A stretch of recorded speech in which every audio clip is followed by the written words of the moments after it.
This will be a day long remembered. Now I am the master.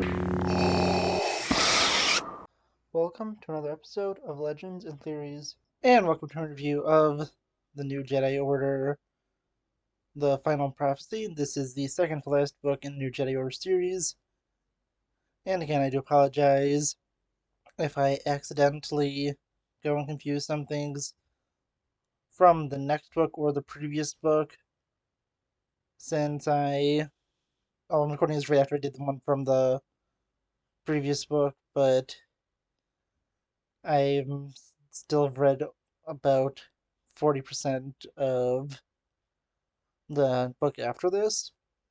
So, just in case something accidentally slips through, do apologize, but that can be the biggest thing ever. And for this, I'm going to focus on its subplot first, and then its main story, since it's a pretty short book. Not like super short, it's like, I think like about 300 pages, but it's a really quick read. I finished it in about, I think, a week and a day. So, it's a pretty quick read to get through. And that was just with me reading it during like mainly like 15-minute breaks at work. Not even 15 minutes, because usually after I finish my, it's at the end of my, I usually have a 30-minute, and then I spend about 15 minutes eating lunch and then 15 minutes reading, so it was less than that. I think I may have also went somewhere where I finished it up, but again, it's a super quick read. It should only take like maybe 3 or 4 hours at the most. But going into this one, it is honestly just a really fascinating story with it. And it's honestly a really good story. That's the other reason I was able to get through it so fast, because the story was just super intriguing and interesting. And the secondary story in it is Wedge Antilles leading an attempt to retake Bilbringi, but a new Vong weapon used to take out the HoloNet has made it impossible for him to call the reinforcements needed for this battle. And the battle is ultimately a loss for the Galactic Alliance, but he's able to pull out most of his forces, although some do get captured, which, I mean, it is revealed in the next book, but I think it's something to mention here. And those forces are ultimately dealt a pretty big blow in this, because they aren't able to get those reinforcements they needed to take the system. But still, it is interesting there. We also have Jaina and Twin Sun's squadron being at least temporarily captured by a group of pirates who were trying to take a Golan 2 orbital battle station that was hidden by Thrawn. They were able to find its location and take it over before the planet was first taken by the Vong. And then after that, they were just trapped there trying to repair the station, but not able to take it out because the hyperdrive they were trying to install was destroyed in the initial battle when they landed. Although everyone thought that the Vong thought they escaped because they used Thrawn's cloaking device, which kept the station hidden before they found it, to be able to keep it hidden from the Vong. But Jaina is eventually able to use the Force to manipulate things to get that station into a battle, trapping it in a gravity well set up by the Vong, so they're forced to defend themselves before they could escape, and then Han and Leia come aboard with the Falcon, transporting a message to make sure they could escape and to call in the Imperial fleet to help with an evacuation. So that's honestly, it all worked out there. And while a few major characters for the New Republic are revealed to be captured later on, it's not as devastating of a defeat as it could be, and it makes sense since this is the second to last book in the series. It's put them in a little bit of a desperate state for the last book to have a sort of desperate final battle like the Battle of Endor, but this one is going to be the Battle of Yuuzhan'tar, which I'm just getting the setup to at the point I'm in the unifying force. But again, I'll probably be talking about that within the next week or two, depending on how much time I have to finish it. But just continuing on, the novel was just really interesting.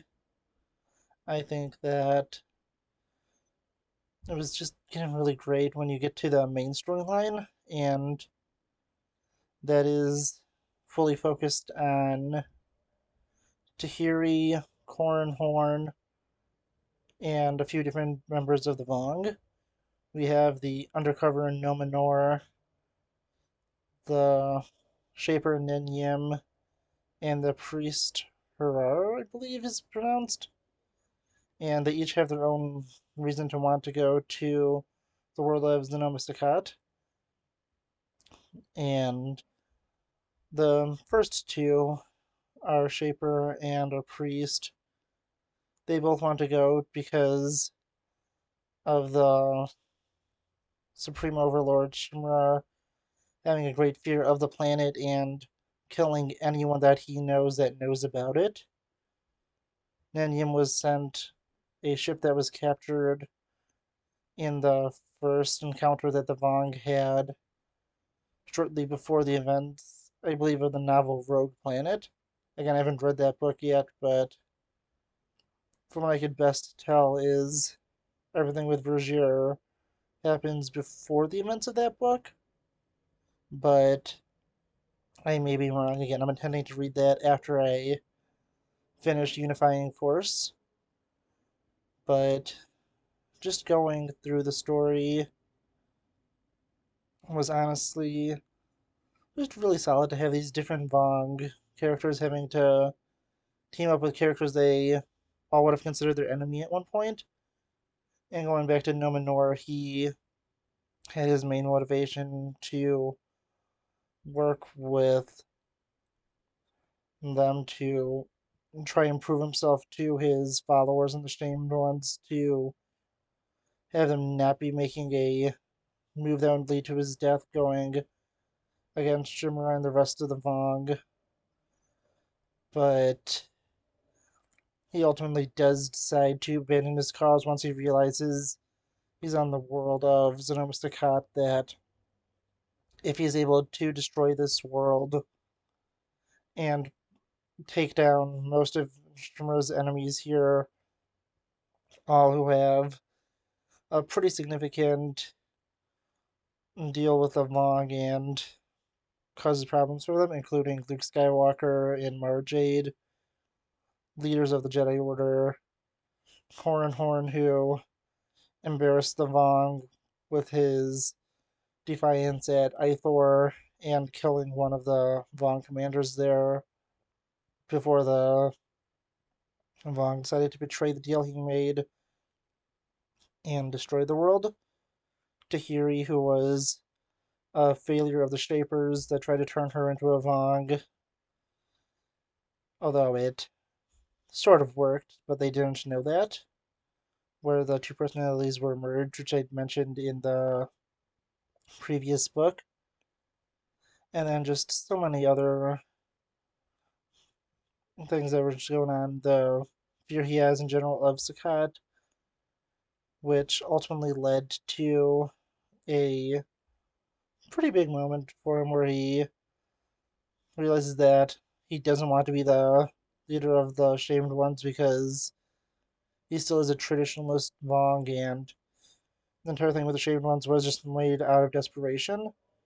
So he uses his hidden communicator hidden under his, I don't know how to pronounce their disguises, but it was hidden under his disguise to contact one of his former allies in the Vong, and he uses that guy to get him in contact with Shimura and then plans to destroy Sakat.